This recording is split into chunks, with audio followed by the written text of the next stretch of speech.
Sexual Harassment of Women at Workplace Prevention, Prohibition and Redressal Act.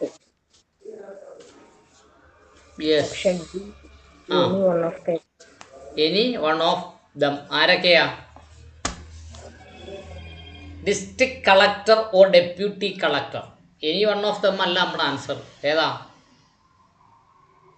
Who is the notified district officer? ആരാണ് notified district officer? എങ്ങനെയാണെങ്കിൽ to exercise the powers under the sexual harassment woman at work place. Work പ്ലേസിൽ ജോലി സ്ഥലങ്ങളിൽ സ്ത്രീകളെ സെക്ഷലായി harass ചെയ്താൽ ആർക്കാണ് പരാതി കൊടുക്കേണ്ടത്? അതിലെ നോട്ടിഫൈഡ് ഓഫീസർ ആരാണ്? Prevention, prohibition, redressal act. എന്താ ആക്ടിൻ്റെ പേരെന്താ?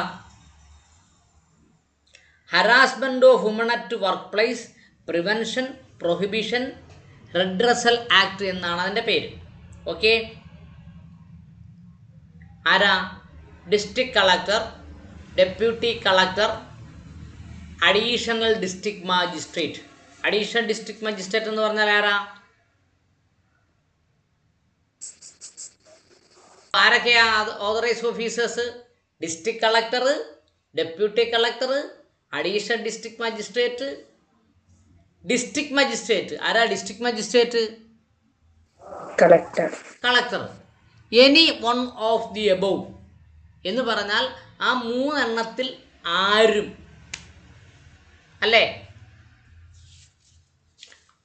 Woman at work place. അടുത്തത്, a woman who institutes a case for the offence of rape is called dash.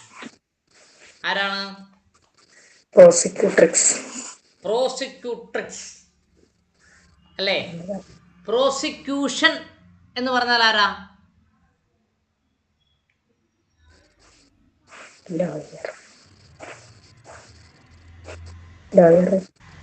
ആ, ക്രിമിനൽ കേസിലെ സർക്കാർ ഭാഗം അല്ലേ?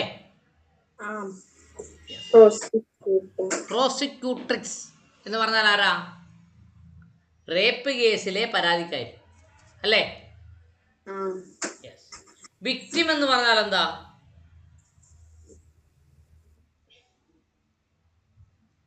വിക്ടിം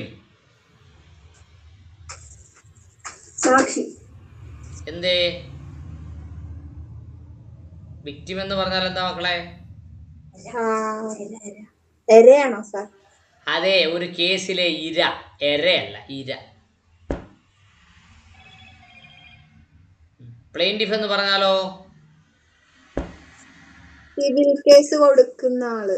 ആ, സിവിൽ കേസിലെ പരാതിക്കാരൻ അല്ലെങ്കിൽ പരാതിക്കാരി. മനസ്സിലാകുന്നുണ്ടോ?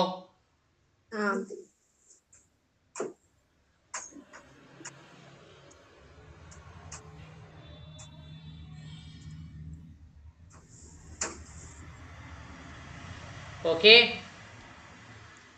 Next question number 3. എന്താ?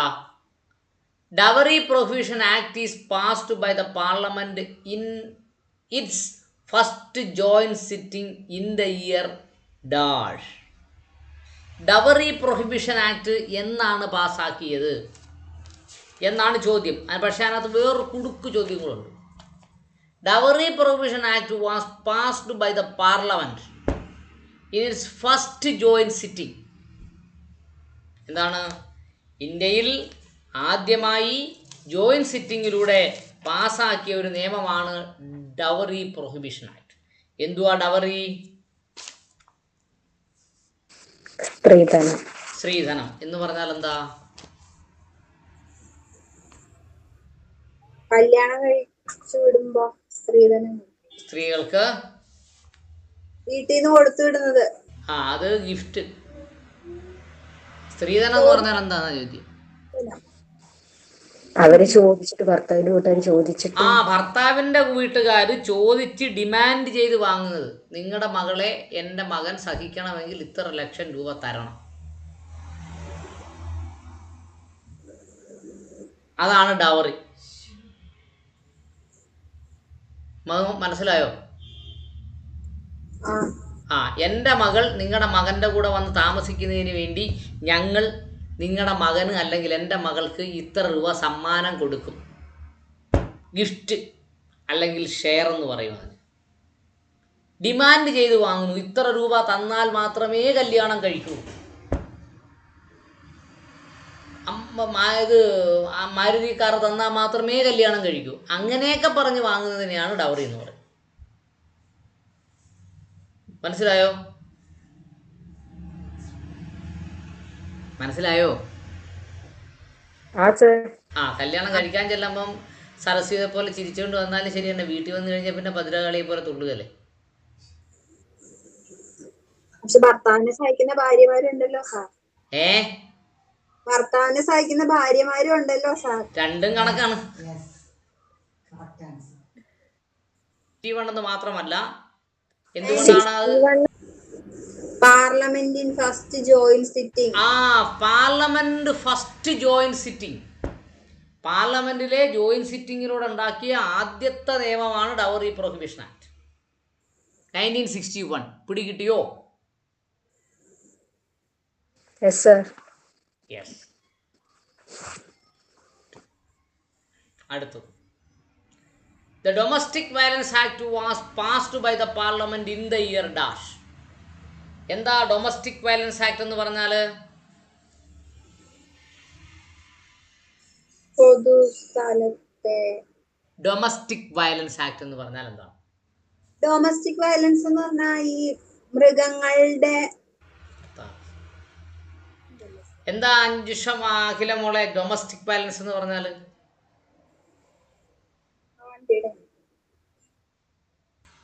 2005. അടുത്തത്. The Protection of Women from Domestic Violence Act 2005 came into force. എന്ന് വന്നു? October 26, 2006.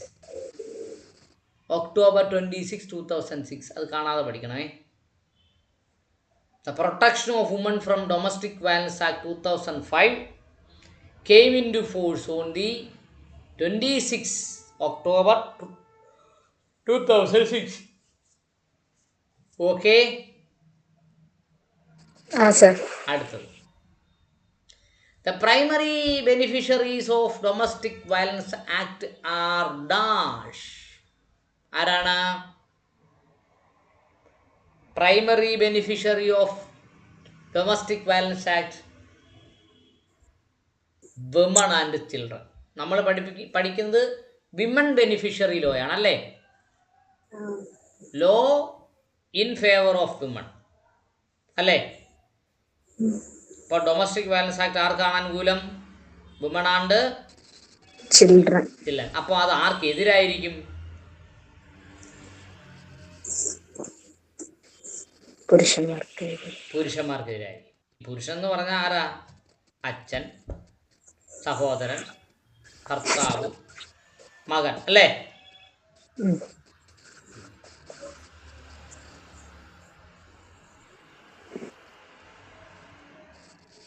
മനസ്സിലായോ?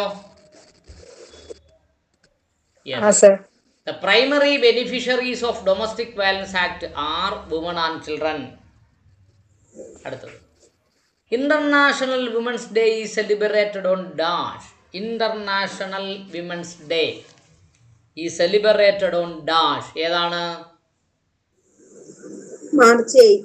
മാർച്ച് 8. ഇപ്പോൾ കൺഫ്യൂസ് ചെയ്യാൻ വേണ്ടി April 8 അവിടെ കൊടുത്തേക്കുന്നുണ്ടോ?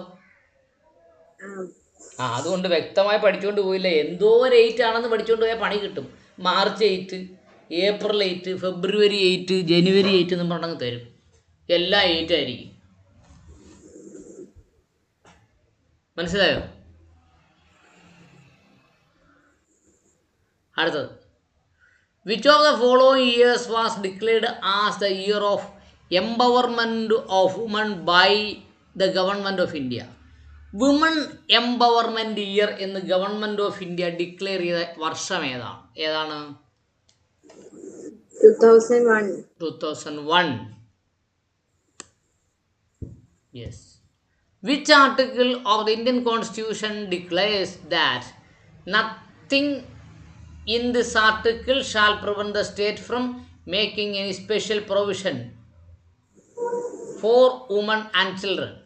സ്ത്രീകൾക്കും കുട്ടികൾക്കും വേണ്ടി പ്രത്യേക നിയമനിർമ്മാണം നടത്തുന്നതിൽ ഈ ഭരണഘടന ഈ ആർട്ടിക്കിൾ ഗവൺമെന്റിനെ തടയുന്നില്ല എന്നേ പറഞ്ഞുള്ളൂ, നടത്തണം എന്ന് പറയുന്നില്ല. മനസ്സിലായോ? മനസ്സിലായില്ല മനസ്സിലായില്ലെന്നല്ലേ പറഞ്ഞേ? Which article in the Constitution of India declares that? ഭരണഘടനയിലെ ഏത് ആർട്ടിക്കിളാണ് ഇങ്ങനെ ഡിക്ലെയർ ചെയ്തത്? എങ്ങനെ ഡിക്ലെയർ ചെയ്തത്? നത്തിങ് ഇൻ ദിസ് ആർട്ടിക്കിൾ, ഈ ആർട്ടിക്കിളിലെ ഒന്നും ഷാൽ പ്രിവെൻറ്റ്, തടയുന്നില്ല. എന്ത് ചെയ്യുന്നില്ല?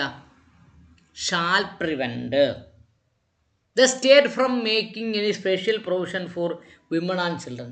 സ്ത്രീകൾക്കും കുട്ടികൾക്കും വേണ്ടി പ്രത്യേക നിയമനിർമ്മാണം നടത്തുന്നതിൽ ഈ ഭരണഘടനയുടെ ഈ ആർട്ടിക്കിൾ എന്ത് ചെയ്യുന്നില്ല? തടയുന്നില്ല എന്നാണ് പറഞ്ഞത്.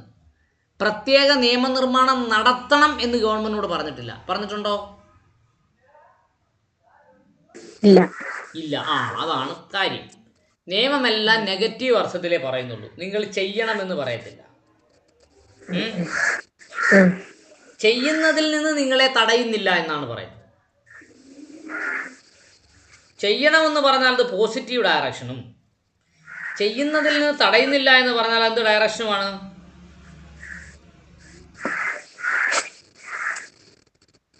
എന്ത് ഡയറക്ഷനുമാണ്? നെഗറ്റീവ് ഡയറക്ഷനുമാണ്. മനസ്സിലായോ?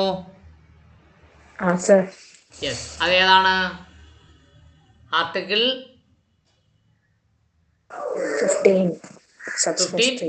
15.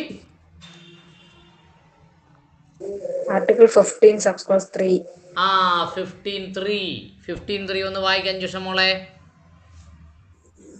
Nothing in this article shall prevent the state from making any special provisions for women and children. Yes. മനസ്സിലായോ? 15.1 എന്താ പറഞ്ഞേക്കുന്നേ? 15.1 The state shall not discriminate against any citizen on grounds only of religion, race, caste, sex, place of birth or any of them. Yes. എന്താ പറഞ്ഞേക്കുന്നേ? State shall not discriminate. State തരംതിരിക്കാൻ പാടില്ല. എന്ത് തരംതിരിക്കാൻ പാടില്ല? Against any citizen on the ground only on religion. താഴെ പറയുന്ന ഏതെങ്കിലും ഒരു കാരണങ്ങൾ കൊണ്ട് എന്ത് ചെയ്യാൻ പാടില്ല? ഒരാളെ മാറ്റി നിർത്താൻ പാടില്ല. എന്താണ്? മതത്തിൻ്റെ പേരിൽ മാറ്റി നിർത്താൻ പാടില്ല. റേസ്, വർഗത്തിൻ്റെ പേരിൽ മാറ്റി നിർത്താൻ പാടില്ല. കാസ്റ്റ്, ജാതിയുടെ പേരിൽ മാറ്റി നിർത്താൻ പാടില്ല. സെക്സ്, സ്ത്രീ പുരുഷ വ്യത്യാസം. ഇപ്പം മൂന്നാമതൊരു വിഭാഗം കൂടെ ഉണ്ട്. ഏതാ? ട്രാൻസ്ജെൻഡർ. ട്രാൻസ്ജെൻഡറിന്റെ പേരിൽ മാറ്റി നിർത്താൻ പാടില്ല. പിന്നെന്താ? പ്ലേസ് ഓഫ് ബർത്ത്, ജന്മസ്ഥലത്തിന്റെ പേരിൽ മാറ്റി നിർത്താൻ പാടില്ല. പിന്നെന്താ പറഞ്ഞേക്കുന്നേ?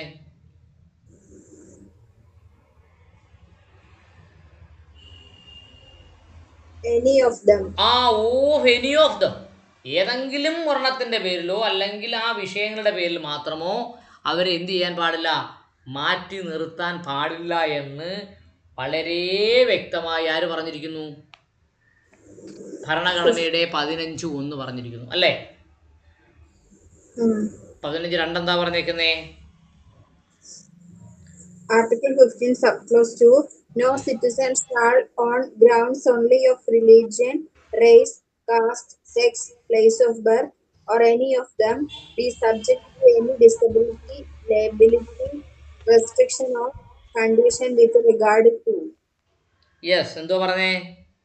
നോ സിറ്റിസൺ ഷാൽ, ഒരു പൗരനെയും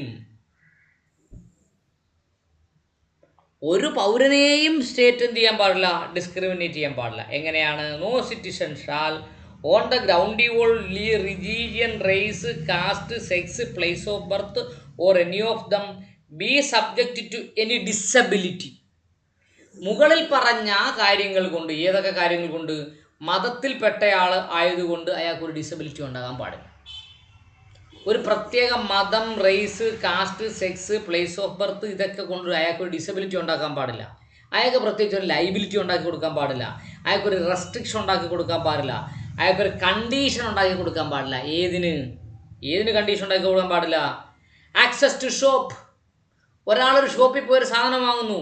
ആ ഷോപ്പിൽ പോയി സാധനം വാങ്ങുന്നയാളെ മതത്തിൻ്റെ പേരിലോ റേസിൻ്റെ പേരിലോ ജാതിയുടെ പേരിലോ സ്ത്രീ പുരുഷ വ്യത്യാസത്തിൻ്റെ പേരിലോ പ്ലേസ് ഓഫ് ബർത്തിൻ്റെ പേരിലോ അയാളെ മാറ്റി നിർത്താൻ പാടില്ല.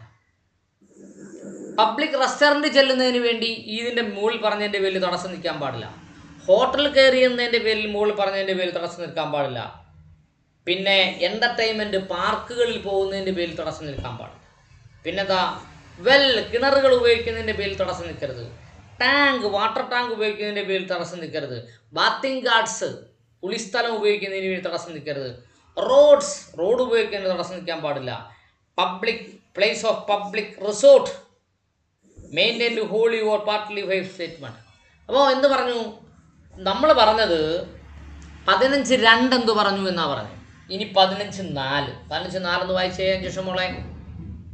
Article 15 subclause 4. Nothing is in this article or in clause 2 of Article 29 shall prevent the state from making any special provision for the advancement of any socially and educationally backward classes of citizens or for the scheduled castes and scheduled tribes. നോക്കൂ, socially സാമൂഹികപരമായി, educationally വിദ്യാഭ്യാസപരമായി പിന്നോക്കം നിൽക്കുന്ന വിഭാഗത്തിന് പ്രത്യേക നിയമനിർമ്മാണം ഉണ്ടാക്കി അവരെ uplift വേണ്ടി ചെയ്യുന്നതിന് വേണ്ടി പ്രത്യേക നിയമനിർമ്മാണം ഉണ്ടാക്കുന്നതിൽ നിന്ന് രാജ്യത്തിനെ തടയുന്നില്ല. എന്ന് പറഞ്ഞാൽ ഉണ്ടാക്കണമെന്ന് പറഞ്ഞിട്ടില്ല. പറഞ്ഞ മനസ്സിലായോ?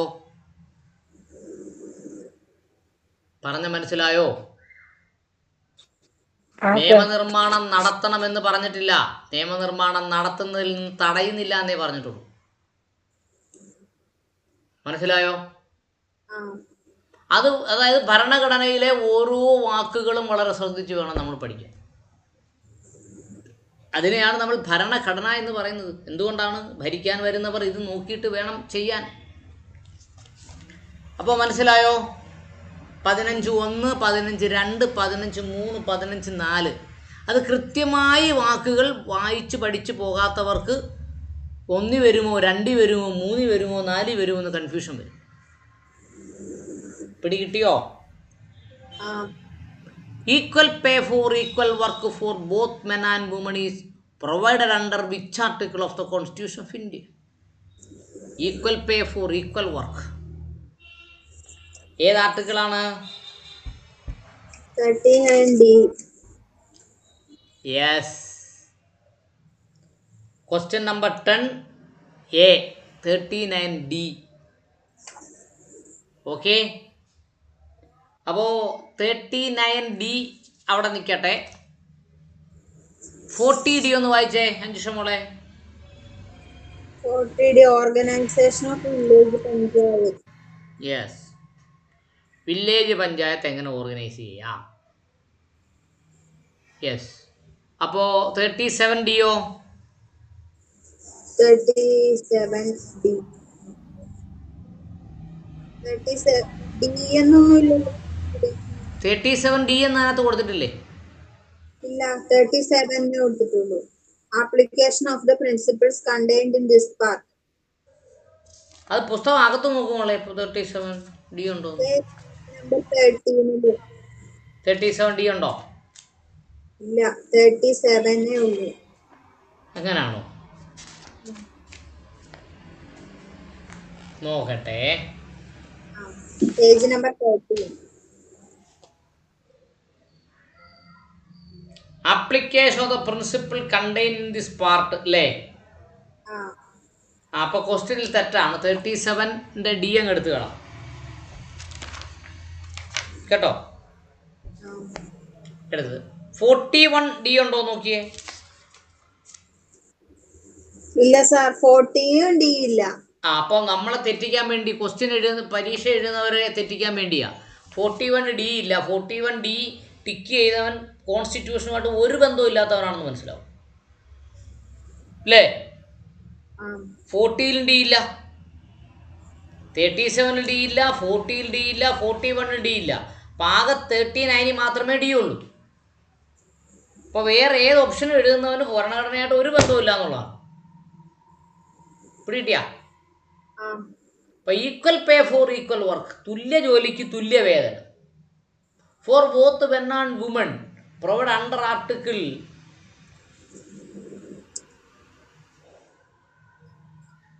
Under which article of the constitution of India? 39D. Yes, ഇതെവിടെ വരും നമ്മൾ ഈ പറയുന്ന സാധനങ്ങളൊക്കെ? Directive principles of state policy. അതെ, നിർദ്ദേശക തത്വങ്ങളിൽ വരും അല്ലേ? അടുത്തത് national commission for woman is a dash body. എന്ത് ബോഡിയാണ്?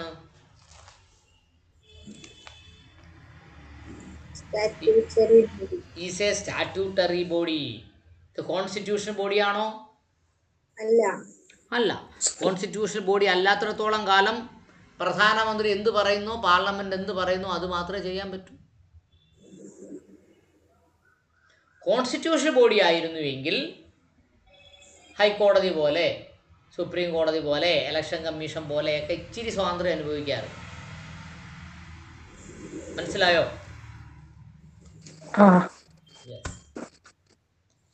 ഇത് കൂട്ടിലെ തത്ത എന്ന് പറയും. The National Commission for Women Act was passed by the Parliament in the year dash. ഏത് വർഷമാണ് വനിതാ കമ്മീഷൻ ദേശീയ തലത്തിൽ വന്നത്? ആ ആക്ട് പാസ്സാക്കിയത് ഏത് വർഷമാണ്? ഏത് വർഷമാണ്? 1990. യെസ്. 1947 സ്വാതന്ത്ര്യം കിട്ടിയിട്ട് 1990 വരെ സ്ത്രീകൾക്ക് പ്രത്യേകിച്ചൊരു കമ്മീഷൻ വേണമെന്ന് ആർക്കും തോന്നിയില്ല. 1990 തോന്നലുണ്ടായത്. ഓക്കെ, അടുത്തത് the first national commission for woman is constituted on dash. 1990 നിയമം വന്നെങ്കിലും അപ്പോയിൻമെന്റ് എന്ന് നടന്നു എന്നാണ് ചോദ്യം. എന്ന് നടന്നു? 1 ജാനുവരി 1990 തന്നെ വന്നു അല്ലേ? സോറി, 31 ജാനുവരി 1992 വരെ അപ്പോയിൻമെന്റ് നീണ്ടുപോയി അല്ലേ? യെസ്, 31 ജാനുവരി 1992. യെസ്. അടുത്തത് The chairperson and members of National Commission for Women shall hold the office for a term of dash years. എത്ര വർഷം അല്ലെങ്കിൽ എത്ര പ്രായം വരെയാണ് നാഷണൽ കമ്മീഷൻ ഫോർ വുമൺ ഒരാൾക്ക് ഇരിക്കാൻ പറ്റുക? എത്രയാണ്?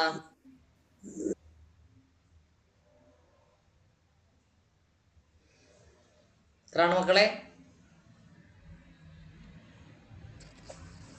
3 വർഷം അല്ലേ? അല്ലെങ്കിൽ പരമാവധി 65 വയസ്സ് വരെ. എത്ര വയസ്സ് വരെ ഇരിക്കാം? 65 ഇയേഴ്സ്, 65 വയസ്സ് വരെ. അല്ലെങ്കിൽ 3 വർഷം അല്ലേ? അതെ. Which one of the following is a monthly magazine being published by National Commission for Women? വനിതാ കമ്മീഷൻ പ്രസിദ്ധീകരിക്കുന്ന മന്ത്ലി മാഗസിൻ്റെ പേരെന്താണ്? ഏതാണ്?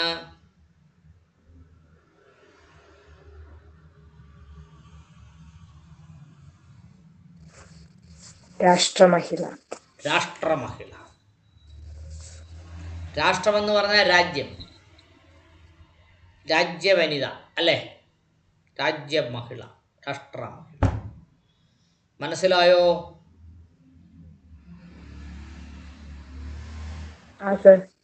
Any doubt?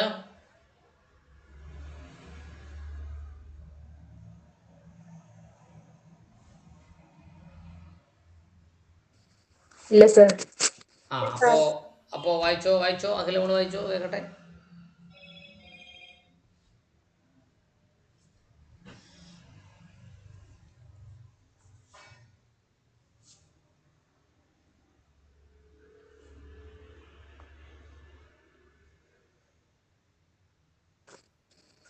Law relating to rights of women. 1. Who is the notified district officer to exercise the powers under the Sexual Harassment of Women at Workplace Prevention, Prohibition and Redressal Act? District Collector or Deputy Collector, Additional District Magistrate, District Magistrate. 2. A woman who instituted a case for the offense of rape is called prosecutrix. 3. Dowry Prohibition Act was passed by the Parliament in its first joint sitting in the year 1961. 4. Domestic Violence Act was passed by the Parliament in 2005. 5. The Protection of Women from Domestic Violence Act 2005 came into force on October 26th, 2006. 6. The primary beneficiaries of Domestic Violence Act are women and children. 7. International Women's Day is celebrated on March 8. 8. Which of the following years was declared as the year for empowerment of women by the Government of India? 2001. 9. Which article in the Indian Constitution declares that nothing in this article shall prevent the state from making any special provision for women and children? Article 10. Equal pay for equal work for both men and women is provided under which article of the Constitution of India? Article 39D. 11. National Commission for Women is a statutory body. 12. National Commission for Women Act was passed by the Parliament in 1990. 13. The first National Commission for Women was constituted on 31st January 1992. 14. The chairperson and members of the National Commission for Women shall hold office for the term of 3 years or 65 years of age. 15. Which one of the following is the monthly magazine being published by the National Commission for Women? Rashtra Mahila. അഞ്ചോട് വായിച്ചേ. Sir. 3. Law relating to rights of women. 1. Who is the notified district officer to exercise the powers under the Sexual Harassment of Women at the Workplace Prevention, Prohibition and Redressal Act? District Collector or Deputy Collector. അതല്ലേ sir? District collector and deputy collector, പിന്നെ additional district magistrate മൂന്നെണ്ണവും വായിക്കണം, മൂന്നും പഠിക്കണം കേട്ടോ.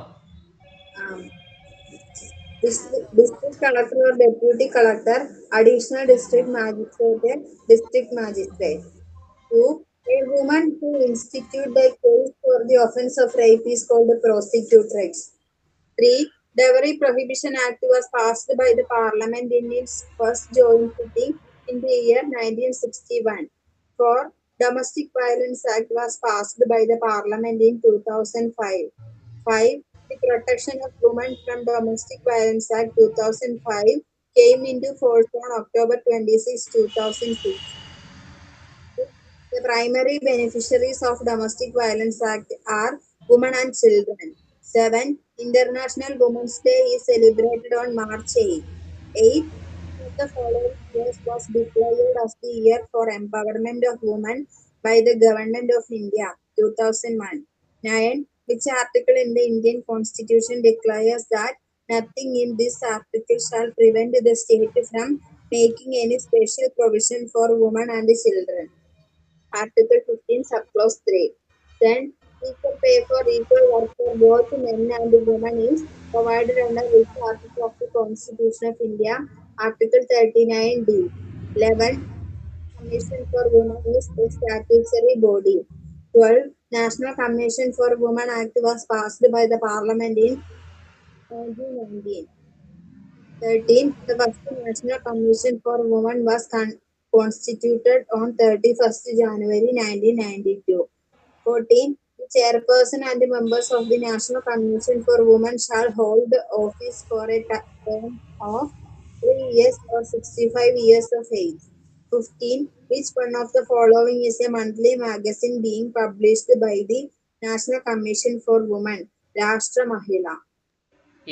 ഇനി next question. Who is the present chairperson of the national commission for woman? ആരാണ്? രേഖാ ശർമ്മ. നമുക്ക് verify ചെയ്തിട്ട് വേണം അതിൻ്റെ ആൻസർ എടുത്താൽ. പരീക്ഷ എടുക്കുമ്പോഴത്തേന് കറണ്ട് അഫെയർ പഠിപ്പിക്കുമ്പോൾ അത് നോക്കാം കേട്ടോ. ഇപ്പോൾ രേഖാ ശർമ്മ എന്ന് പഠിച്ചോ കേട്ടോ. Yes. The present chairperson of Kerala women's commission ആരാ? MC Joseph.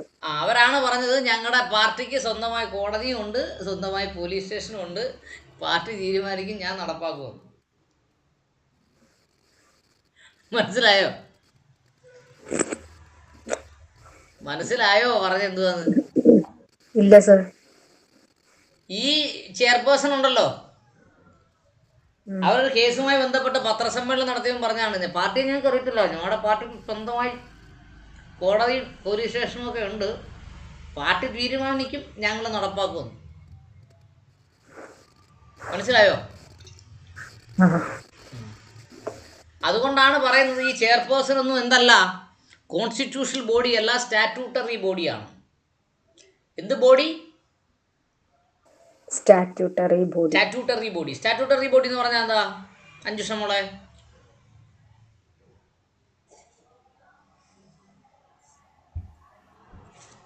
എന്താകിലേ? പോയാറുണ്ടെന്നോ? സ്വന്തമായിട്ട് തീർന്നു അല്ല, സ്റ്റാറ്റ്യൂട്ട് എന്ന് പറഞ്ഞാൽ നിയമം മൂലം പ്രാബല്യത്തിൽ വരുന്ന ബോഡി. ഭരണഘടന, കോൺസ്റ്റിറ്റ്യൂഷൻ ബോഡി എന്ന് പറഞ്ഞാൽ ഭരണഘടനാപരമായി നിലവിൽ വരുന്ന ബോഡി. മനസ്സിലായോ? There shall be A president of India എന്ന് കോൺസ്റ്റിറ്റ്യൂഷൻ പറഞ്ഞിട്ടുണ്ട്. അതുകൊണ്ടാണ് ഇന്ത്യക്ക് ഒരു പ്രസിഡന്റ് ഉണ്ടാവുന്നത്. മനസ്സിലായോ? സുപ്രീം കോടതി വേണം എന്ന് കോൺസ്റ്റിറ്റ്യൂഷൻ പറഞ്ഞിട്ടുണ്ട്. അതുകൊണ്ട് സുപ്രീം കോടതി ഒരു കോൺസ്റ്റിറ്റ്യൂഷൻ ബോഡിയാണ്. വനിതാ കമ്മീഷൻ വേണമെന്ന് ഭരണഘടന പറഞ്ഞിട്ടില്ല. അതുകൊണ്ട് വനിതാ കമ്മീഷൻ ഒരു കോൺസ്റ്റിറ്റ്യൂഷൻ ബോഡി അല്ല. മനസ്സിലായോ? വനിതാ കമ്മീഷൻ വേണമെന്നൊരു നിയമനിർമ്മാണം നടത്തി. ഏത് വർഷം മക്കളെ നിയമനിർമ്മാണം നടത്തിയേ?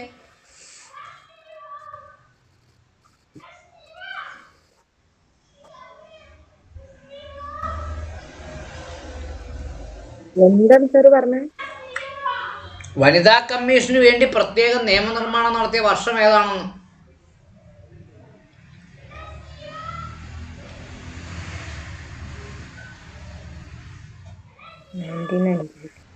ഇപ്പൊ പഠിപ്പിച്ചതേ ഉള്ളൂ.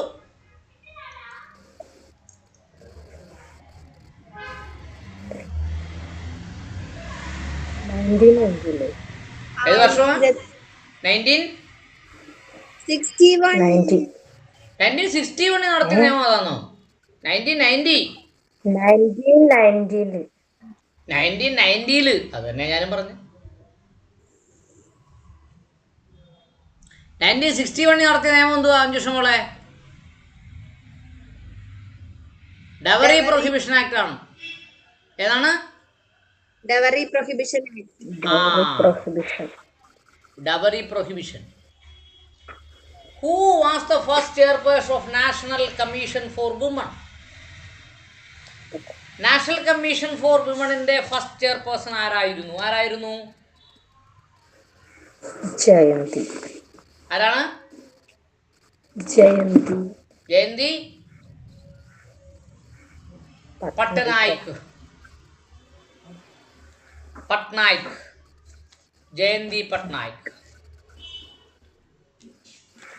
കേരളത്തിലെ ആദ്യത്തെ വനിതാ കമ്മീഷണർ ആയിരുന്നു?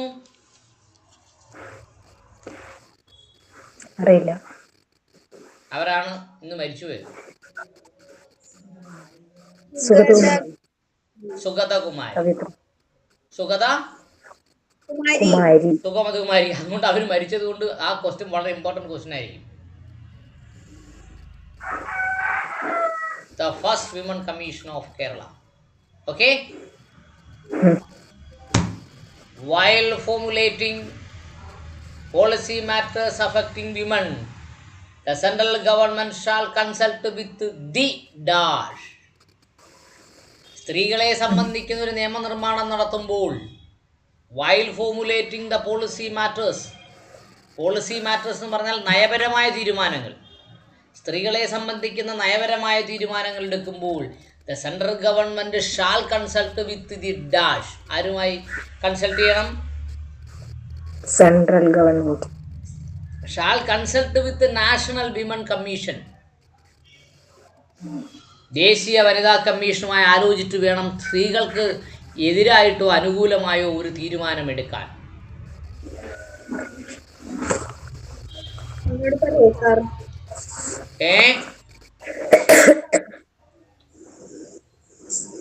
17 അല്ലേ?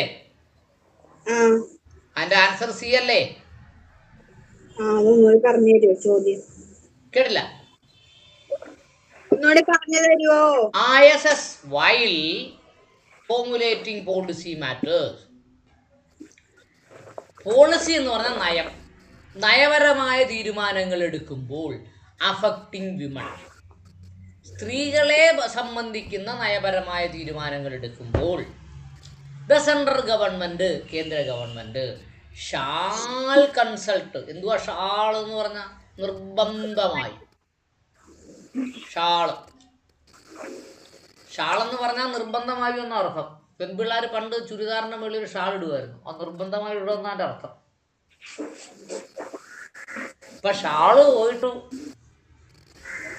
ചുരിദാർ തന്നെ വേണ്ടെന്നാ ചിലരുടെയൊക്കെ ഒരു വിചാരം.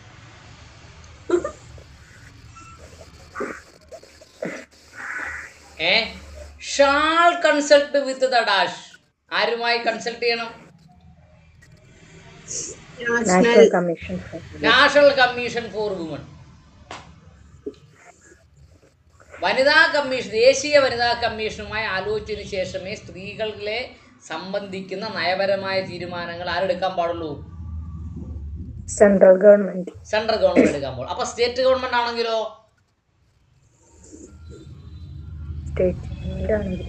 സ്റ്റേറ്റ് ഗവൺമെന്റ് ആണെങ്കിൽ സംസ്ഥാന വനിതാ കമ്മീഷനുമായി കൂടിയാലോചന നടത്തണം. മനസ്സിലായോ? Head quarters of national woman commission. ഏതാണ് ഹെഡ് ക്വാർട്ടേഴ്സ്? നിർഭയ ഭവൻ. നിർഭയ ഭവൻ. അതിന്റെ പേര് തന്നെ ഭയമില്ലാത്തതെന്നാ അല്ലേ? നിർഭയ ഭവൻ. ഈ നിർഭയവുമായി ബന്ധപ്പെട്ട് വേറെന്തെങ്കിലും കേട്ടിട്ടുണ്ടോ? നിർഭയ കേസ് അല്ലേ? ഒരു പെൺകുട്ടിയെ ഓടുന്ന ബസ്സിൽ ഡൽഹിയിൽ റേപ്പ് ചെയ്തു, കാമുകനെ അടിച്ച് പുറത്ത് കളഞ്ഞു. വണ്ടി കെട്ടിയിട്ടോ? അത് കാമുകൻ തന്നെ ആണോ? കാമുകനല്ലേ, ഫ്രണ്ട് അല്ലേ? ആ ഫ്രണ്ടിന്റെ, ഈ കാമുകന്റെ പുതിയ പേരാ ഫ്രണ്ട്.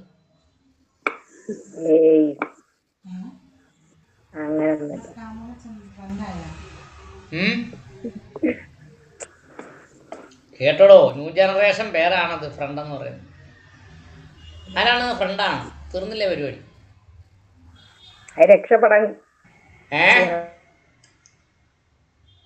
രക്ഷപ്പെടാൻ വേണ്ടിട്ട് പറയണ വർത്താനല്ലേ? അപ്പൊ അറിയാൻ കാര്യം. ശരി, എന്തോ ആട്ടെ. നിർഭയ ഭവൻ, ദേശീയ വനിതാ കമ്മീഷന്റെ ഹെഡ് ക്വാർട്ടേഴ്സിന്റെ പേരാണ് നിർഭയ ഭവൻ. ഈ എറണാകുളത്തൊരു സംഭവം നടന്നത് അറിഞ്ഞായിരുന്നോ നിങ്ങള്?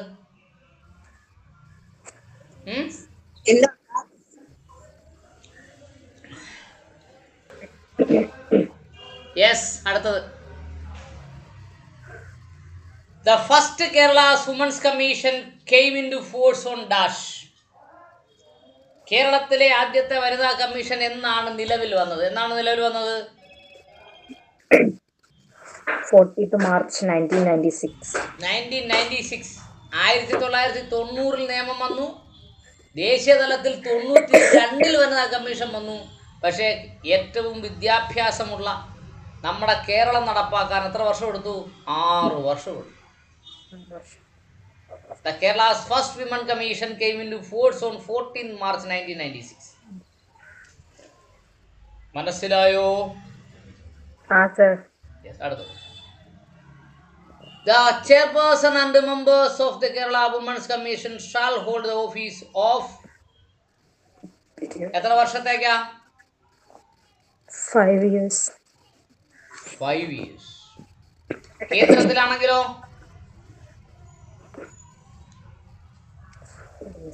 കേന്ദ്ര വനിതാ കമ്മീഷൻ ആണെങ്കിലോ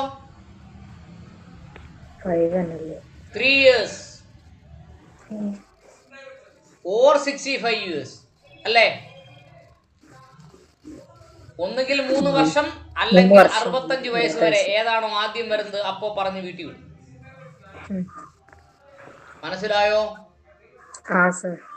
yes. Kerala women's chairperson and the office bearers enjoy the office for the 5 years. 5 വർഷക്കാലം അവർക്ക് ഓഫീസിൽ തുടരാം. അടുത്തത്. Who was the first chairperson of Kerala Women's Commission?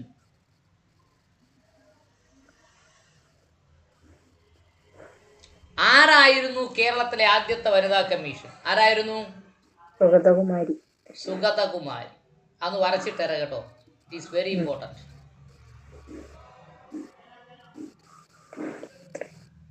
സുഗതകുമാരിയുടെ പ്രസിദ്ധമായ ഒരു കവിതയുടെ പേര് പറഞ്ഞേ. Sugathakumari. Publication of Kerala state woman commission. Kerala വനിതാ കമ്മീഷന്റെ പ്രസിദ്ധീകരണത്തിന്റെ പേരെന്താണ്? എന്താണ്? സ്ത്രീ ശക്തി. സ്ത്രീ ശക്തി.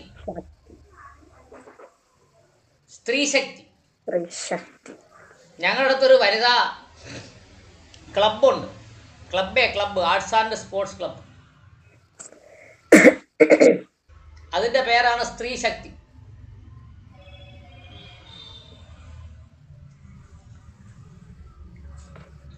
അടുത്തത്. The Women's Reservation Bill aimed to the reservation of 2 % seat for the women representative in the Lok Sabha. വനിതാ സംവരണ ബില്ല് എന്ന് പറയുന്നൊരു ബില്ല് ലോകസഭയിലുണ്ട്. ആ ബില്ല് ഇതുവരെ പാസ്സാക്കിയിട്ടില്ല.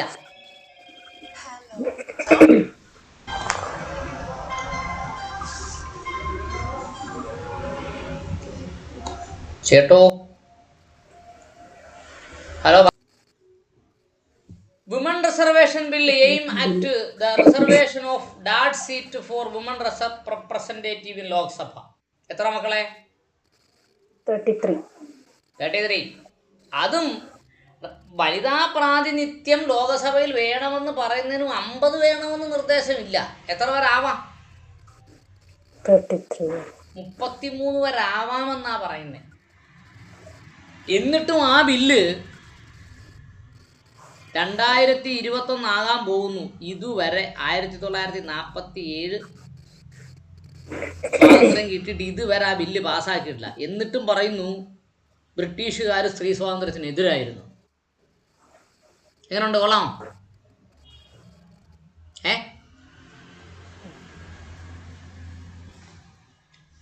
Women Reservation Bill was first introduced in the Parliament in the year dash.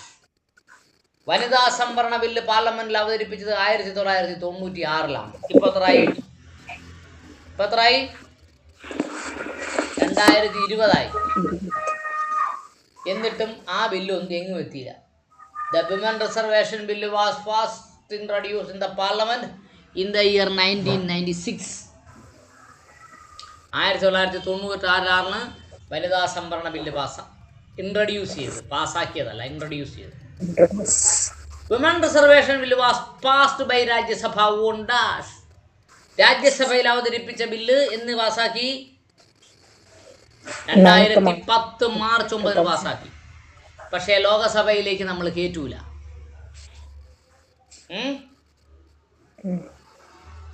Ram Rajya വന്നാലും വനിതാ സംവരണം പാസ്സാക്കൂല. മനസ്സിലായോ? ഗാന്ധി രാജ്യം വന്നാലും വനിതാ സംവരണം പാസ്സാക്കുകയില്ല, കമ്മ്യൂണിസം വന്നാലും വനിതാ സംവരണം പാസ്സാക്കൂല. അക്കാര്യത്തിൽ നമ്മൾ ഒറ്റക്കെട്ട വനിതകൾ അങ്ങനെ. Patnaik. 17. While formulating policy matters affecting women, the central government shall consult with the National Commission for Women. 18. Headquarters of National Commission for Women, Nirbhaya Bhavan. 19. The first Kerala Women's Commission came into force on 14th March 1996. 20. The chairperson and members of the Kerala Women's Commission is for a period of 5 years. 21. Who was the first chairperson of Kerala Women's Commission? Sughada Kumari. 22. Publication of Kerala State Women Commission, Sri Shakti. 23. The Women's Reservation Bill aims at the reservation of 33% seats for women representative in Lok Sabha. 24. Women's Reservation Bill was first introduced in the Parliament in 1996. 25. Women's Reservation Bill was passed the Rajya Sabha on 9th March 2010. 26. International Day for the Elimination of Violence Against Women, November 25. 27. Who is the founder of Self-Employed Women's Association, SEWA? Yela Bhatt. The Sexual Harassment of Women at Workplace Prevention, Prohibition and Redressal Act 2013 was introduced to implement the Supreme Court judgment in versus State of Rajasthan. The offense of custodian rape was introduced in the Indian Penal Code in 1983 after the protest on Madhura rape case Tukaram versus State of Maharashtra.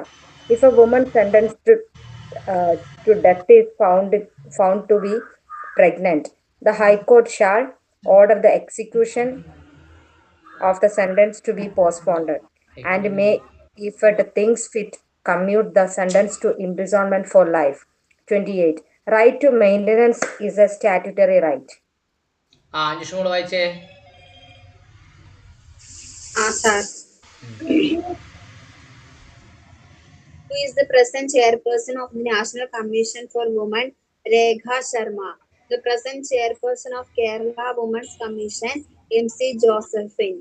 16. Who was the first chairperson of the National Commission for Women? Jayanti Patnaik. 17. While formulating policy matters affecting women, the central government shall consult with the National Commission for Women. 18.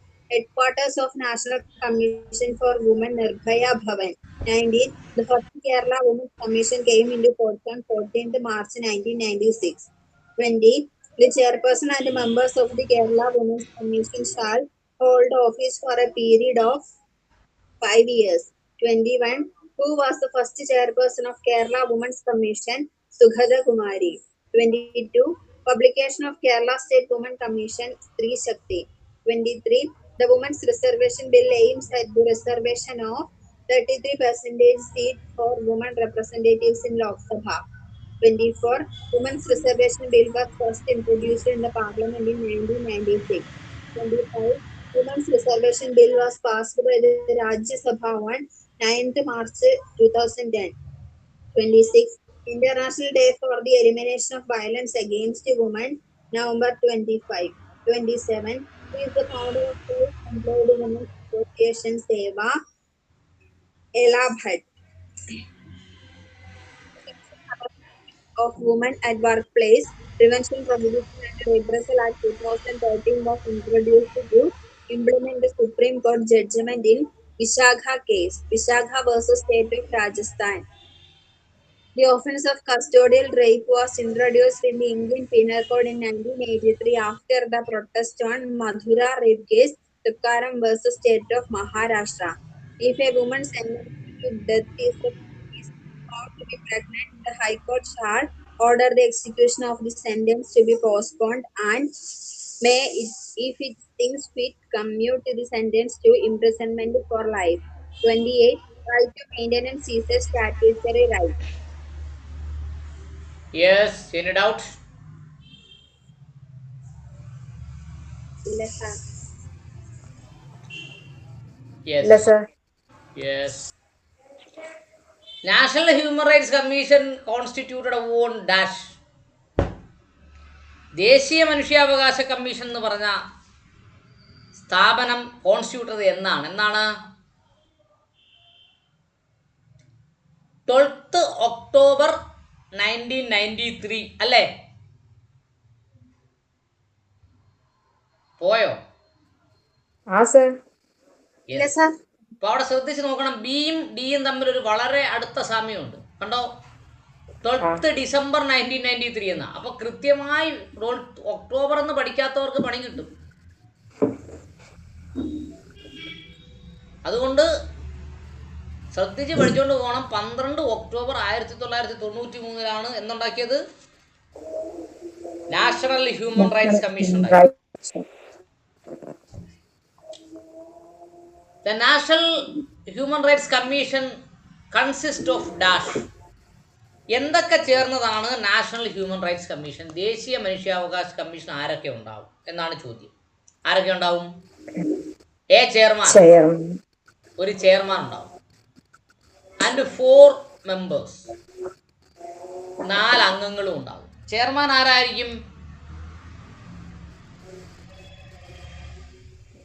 Retire ചെയ്ത supreme കോടതി chief justice ആയിരിക്കും national women's commission chairman. Retire ചെയ്ത supreme കോടതി chief justice. മനസ്സിലായോ? അതാണ് ദേശീയ മനുഷ്യാവകാശ കമ്മീഷനായിട്ട് ഇരിക്കാനുള്ള യോഗ്യത. 4 members യോഗ്യത, അവർ സുപ്രീം കോടതി ജഡ്ജി ആവാനുള്ള യോഗ്യത ഉണ്ടായിരിക്കണം. എന്ന് പറഞ്ഞാൽ 10 വർഷം സുപ്രീം കോടതിയിലെ പ്രാക്ടീസ് ഉണ്ടായിരിക്കണം. മനസ്സിലായോ? അടുത്തത്, by protection of human rights അമെൻമെന്റ് ആക്ട് 2019. ഹ്യൂമൻ റൈറ്റ്സ് ആക്ടിന് 2019 ഒരു അമെൻമെന്റ് വന്നു, ഭേദഗതി വന്നു. The chairman of national human rights commission shall be dash. ആരായിരിക്കും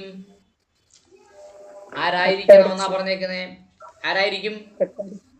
retired chief justice or judge of the supreme court. ആദ്യം എന്തായിരുന്നു? റിട്ടയർഡ് ചീഫ് ജസ്റ്റിസ് എന്നായിരുന്നു. Or judge of the supreme court എന്ന് ഇപ്പോഴാണ് മാറ്റിയത്. മനസ്സിലായോ പറഞ്ഞത്? Or judge of the supreme കോർട്ടാണ് അവിടുത്തെ വന്ന ഭേദഗതി. Retired chief justice of India national human rights കമ്മീഷന്റെ ചെയർമാൻ ആയിരിക്കും. ഓക്കെ. അപ്പോൾ റിട്ടയർഡ് ചീഫ് ജസ്റ്റിസിനെയൊക്കെ നമുക്ക് രാജ്യസഭ എടുക്കേണ്ട ആവശ്യം വന്നതുകൊണ്ട് ഒരു അമെൻമെന്റ് കൊണ്ടുവന്നു. റിട്ടയർഡ് സുപ്രീം കോടതി ജഡ്ജ് ആയാലും മതി, ചീഫ് ജസ്റ്റിസ് വേണമെന്ന് നിർബന്ധമൊന്നുമില്ല. മനസ്സിലായോ? അടുത്തത്, who was the first chairman of the national human rights commission? ആദ്യത്തെ ദേശീയ മനുഷ്യാവകാശ കമ്മീഷൻ ചെയർപേഴ്സൺ ആരാണ്? ജസ്റ്റിസ് രംഗനാഥ മിശ്ര.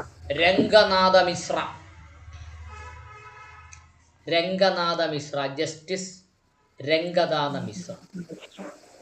കേരളത്തിൽ നിന്നൊരാള് ദേശീയ മനുഷ്യാവകാശ കമ്മീഷൻ ആയിട്ടുണ്ട്. ആരാ?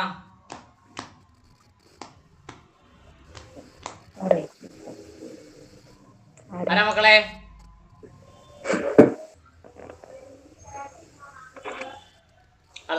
The National Human Rights Commission is a dash body. ഏത് ബോഡി? സ്റ്റാറ്റ്യൂട്ടറി ബോഡി എന്ന് പറഞ്ഞാൽ നോട്ട് എ കോൺസ്റ്റിറ്റ്യൂഷണൽ ബോഡി. മനസ്സിലായോ? Yes. The chairman of the National Human Rights Commission is appointed by the President of India. National human rights കമ്മീഷനെ appoint ചെയ്യുന്ന ആരാണ്? President of ഇന്ത്യയാണ്. Chairman and members of the state human rights commission shall appointed by the governor. ചെയർമാനെയും human rights കമ്മീഷന്റെ അംഗങ്ങളെയും appointment ചെയ്യുന്ന ആരാണ്? Governor. സംസ്ഥാനത്ത് അപ്പോയിന്റ്മെന്റ് ചെയ്യുന്നത് ഗവർണറും കേന്ദ്ര ഗവൺമെന്റ് അപ്പോയിന്റ്മെന്റ് ചെയ്യുന്നത് ആരാണ്? പ്രസിഡന്റ് ഓഫ് ഇന്ത്യയുമാണ്. The chairman and members of the State Human Rights Commission shall be removed by the president. Okay? Human rights കമ്മീഷനെ അപ്പോയിൻമെന്റ് ചെയ്യുന്ന ഗവർണർ ആണെങ്കിലും റിമൂവ് ചെയ്യുന്ന ആരാണ്? പ്രസിഡന്റ്. അടുത്തത്, now the tenure of the chairman and members of the National Human Rights Commission is dash. ദേശീയ മനുഷ്യാവകാശ commission അംഗത്തിന്റെ കാലാവധി എത്രയാണ്? 3 years or 70 years of age. എന്താ മക്കളെ, വനിതാ കമ്മീഷന് എത്ര വർഷമാ കാലാവധി? ദേശീയ മനുഷ്യാവകാശ കമ്മീഷന് 3 വർഷം അല്ലെങ്കിൽ 65 വയസ്സ് അല്ലേ? 3 വർഷം അല്ലെങ്കിൽ 65. അപ്പോൾ ഇത് ഹ്യൂമൻ റൈറ്റ്സ് കമ്മീഷൻ വന്നപ്പോൾ 3 വർഷം അല്ലെങ്കിൽ 70 വയസ്സ്. അതെന്താ?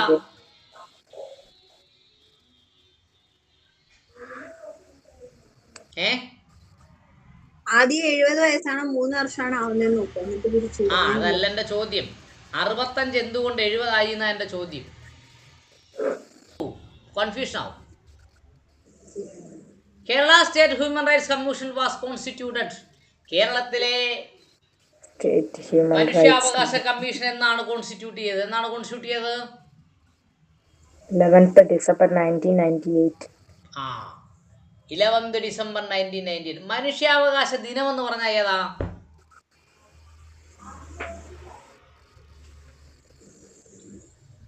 മക്കളെ അറിയില്ല. ഡിസംബർ 10. എഴുതി വെച്ചോ, ചിലപ്പം ചോദിച്ചാലോ.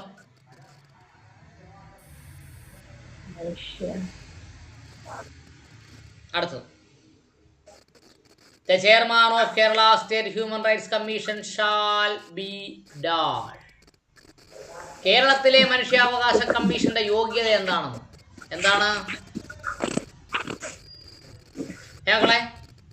Retired Chief Justice or Judge of a High Court.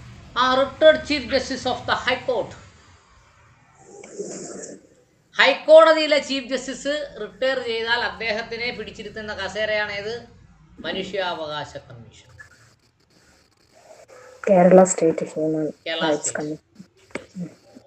Chairman and members of the state human rights commission shall hold the office. ചെയർമാനും മെമ്പേഴ്സും എത്ര വർഷം വരെ കേരളത്തിന്റെ മനുഷ്യാവകാശ കമ്മീഷന്റെ കസേരയിൽ ഇരിക്കും എന്നാണ് ചോദ്യം. എത്ര വർഷം വരെ ഇരിക്കും മക്കളെ?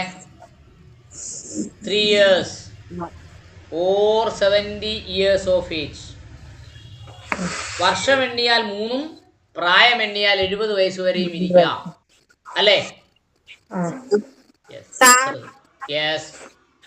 മനുഷ്യാവകാശ കമ്മീഷൻ പഠിച്ച് അവസാനിപ്പിച്ചോളെ കേട്ടോ. നോക്കൂ, who was the chairperson of the first state human rights commission? ആരാണ്? Justice M M. Pareeth Pillai. Justice M M. Pareeth Pillai. അടുത്തത്, the present chairperson of national human rights commission ആരാണ്? എച്ച്.എൽ. ദത്തു കേട്ടോ, ദാത്തു അല്ല Dattu. The present chairperson of Human Rights Commission of Kerala, Anthony Dominic. Anthony Dominic sir Kerala ഹൈക്കോടതിയിലെ chief justice ആയിരുന്നു കേട്ടോ. മലയാളിയായ chief justice ആയിരുന്നു. അദ്ദേഹം റിട്ടയർ ചെയ്ത് പിറ്റേ ദിവസം തന്നെ അദ്ദേഹത്തിനെ മനുഷ്യാവകാശ കമ്മീഷൻ പോസ്റ്റ് ചെയ്തു കേട്ടോ. നല്ലൊരു മനുഷ്യസ്നേഹിയാണ്. പുള്ളിയുടെ അടുത്ത് കേസൊക്കെ പറയാൻ പോയ അനുഭാവപൂർവ്വം പരിഗണിക്കും. 2 കക്ഷിയും വാദിയുടെയും പ്രതിയുടെയും പ്രതിഭാവവും അനുഭാവപൂർവ്വം പരിഗണിക്കുന്ന ഒരു മനുഷ്യനാണ് കേട്ടോ. ഓക്കെ, വായിച്ചോ കേൾക്കട്ടെ. 5 ആദ്യം വായിക്കുക. ചിലപ്പം വായിച്ചു കഴിയുമ്പോൾ നെറ്റ് പോയാലോ? പെട്ടെന്ന് Human Rights Commission 1. National Human Rights Commission is constituted on 12th October 1993. 2. National Human Rights Commission consists of a chairman and 4 members. 3. By Protection of Human Rights Amendment Act 2019, the chairman of National Human Rights Commission shall be a retired Chief Justice or Judge of the Supreme Court. 4. Who was the first chairman of the National Human Rights Commission? Justice Ranganath Mishra. National Human Rights Commission is a statutory body. The chairman of the National Human Rights Commission is appointed by the President of India. The chairman and members of the State Human Rights Commission shall be appointed by the governor. The chairman and members of the State Human Rights Commission shall be removed by President. 5. Now the tenure of the chairman and members of the National Human Rights Commission is 3 years or 70 years of age. 6. Kerala State Human Rights Commission was constituted on 11th December 1998. 7. The chairman of Kerala State Human Rights Commission shall be retired Chief Justice or Judge of a High Court. 8. Chairman and members of the State Human Rights Commission shall hold office for a term of 3 years or 70 years of age. 9. Who was the chairman of the first State Human Rights Commission? Justice M. Pareed Pillai. Present Chairperson of National Human Rights Commission H.L. Dattu. Present Chairman of the State Human Rights Commission of Kerala Anthony Dominic. Yes. അപ്പോൾ അഖിലമോട് വായിച്ചേ കേൾക്കട്ടെ. Human Rights Commission. 1. National Human Rights Commission is constituted on 12th October 1993. 2. National Human Rights Commission consists of a chairman and 4 members. 3. By Protection of Human Rights Amendment Act 2019, the chairman of a National Human Rights Commission shall be a retired Chief Justice or Judge of the Supreme Court. 4. Who was the first chairman of the National Human Rights Commission? Justice Ranganath Mishra. National Human Rights Commission is a statutory body. The chairman of the National Human Rights Commission is appointed by the President of India. The chairman and members of the State Human Rights Commission shall be appointed by the governor. The chairman and members of the State Human Rights Commission shall be removed by the President. 5. Now the tenure of the chairman and members of the National Human Rights Commission is 3 years or 70 years of age. 6. Kerala State Human Rights Commission was constituted on 11th December 1998. 7. The chairman of Kerala State Human Rights Commission shall be retired Chief Justice or Judge of a High Court. 8. Chairman and members of the State Human Rights Commission shall hold office for a term of 3 years or 70 years of age. 9. Who was the chairman of the first State Human Rights Commission? Justice M. Pareed Pillai. Present chairperson of National Human Rights Commission H.L. Dattu. Present chairman of the State Human Rights Commission of Kerala Anthony Dominic. നാളെ 3 മണിയല്ലേ sir?